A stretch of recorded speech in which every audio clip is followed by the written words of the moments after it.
In 1953, one man accidentally created the terrifying legend of the Men in Black.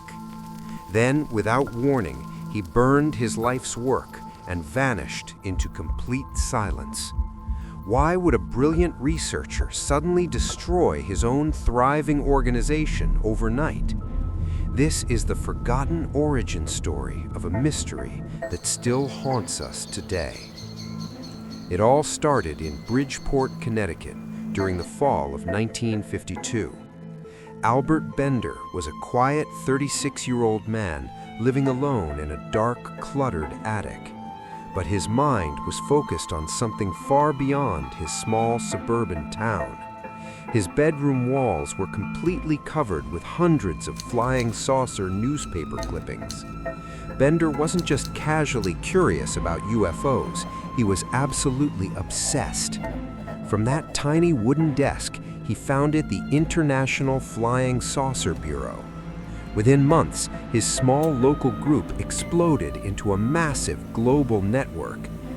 Thousands of letters poured into his mailbox from saucer enthusiasts all over the world. People sent him sightings, blurry photographs, and desperate questions about the night sky.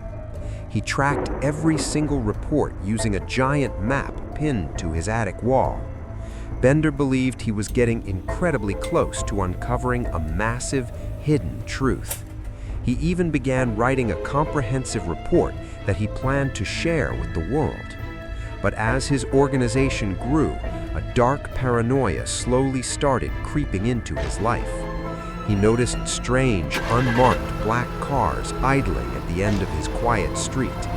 Anonymous letters began arriving with no return addresses and cryptic warnings inside.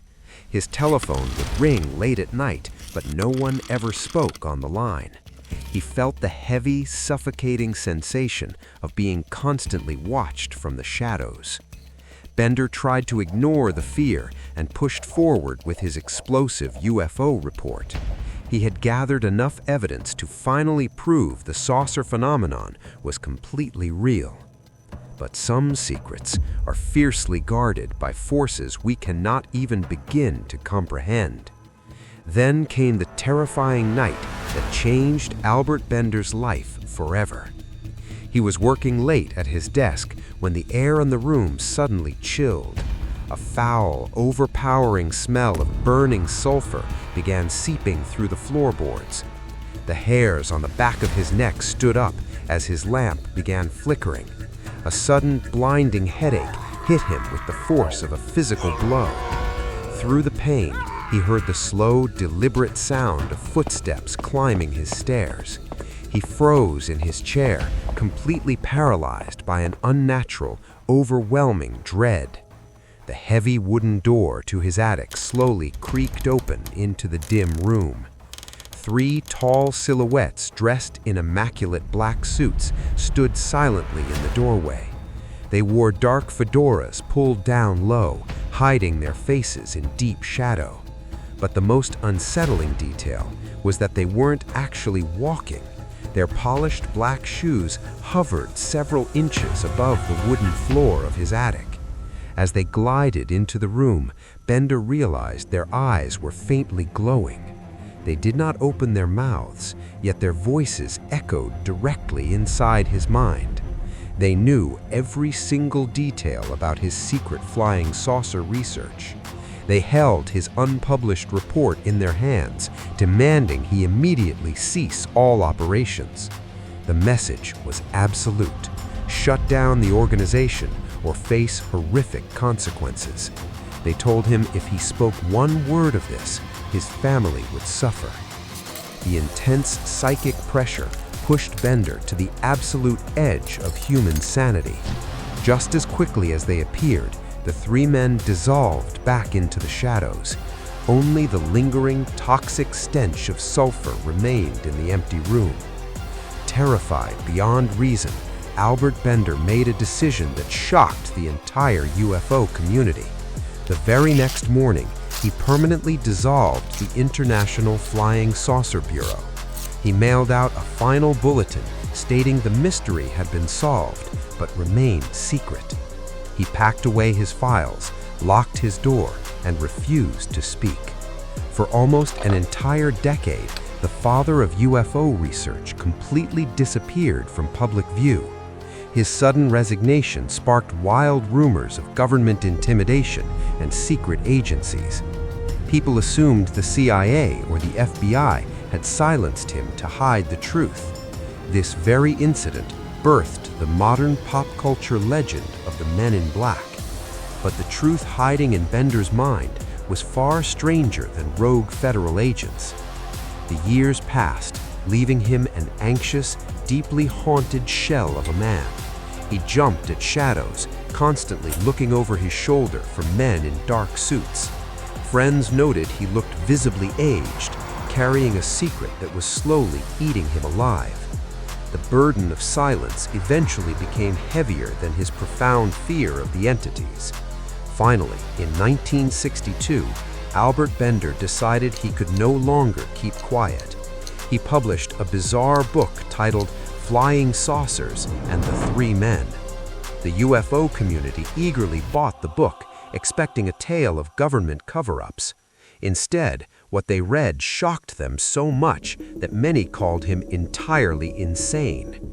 Bender revealed that his terrifying visitors were never human beings from Earth. They were monstrous alien entities cloaking themselves in the guise of human men. Beneath the dark suits, they were hideous creatures with glowing, unnatural eyes. He claimed they operated from a massive, hidden base deep beneath the ice of Antarctica. According to Bender, they were extracting a rare compound from the oceans of our planet. They wore the dark suits merely to blend into the shadows of the 1950s. The public response to his horrific confession was absolutely brutal and unforgiving. Former colleagues mocked his book, dismissing it as a ridiculous science fiction fantasy. He was ridiculed by the very community he had worked so hard to build. People accused him of making up a wild story just to sell a few books. But those who truly knew Albert Bender noted something profoundly unsettling about his demeanor. When he spoke of the three men, his hands would uncontrollably shake with terror. You cannot easily fake the deep, hollow stare of a man who is broken.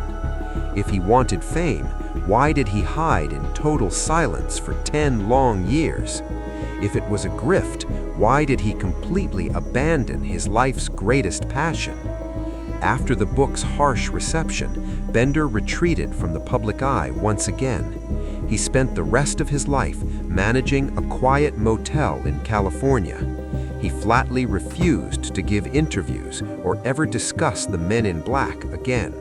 Until his death in 2002, he maintained that every single word was true. The legend he unwittingly created was eventually sanitized into comedic Hollywood blockbuster movies. We turned his absolute worst nightmare into a joke about flashing red lights. But the true origin of the Men in Black contains no heroes and no humor. It is the story of a man who peeked behind the cosmic curtain, and whatever stared back at him was terrifying enough to destroy his entire world. Today, reports of pale, awkward men in dark suits continue to surface globally. Witnesses still report the hover-like walking, the telepathy, and the overpowering smell of sulfur. The pattern Albert Bender first documented has mysteriously never faded away. Perhaps he was just a lonely man who lost his mind in a dusty attic.